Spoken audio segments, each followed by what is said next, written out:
Егіздерді қалай шомылдыру керек? Бәріне сәлем, мен атым Ақбота, мен бастауыш сынып мұғалімі және егіздердің анасы. Егіздердің анасы болғанына 6,5 ай болды.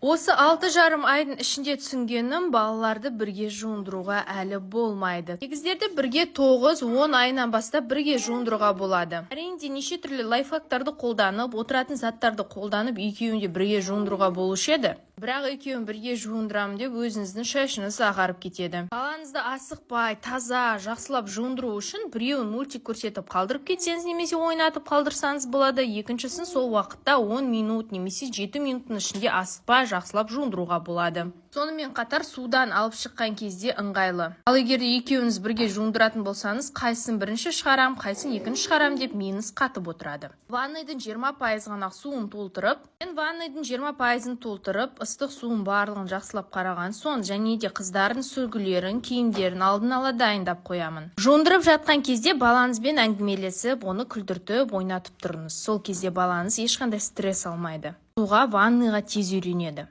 Ұшып қалу, жылау деген ойы мүлдем келмейді. Басып комментарий жазуға ұмытпаңыз.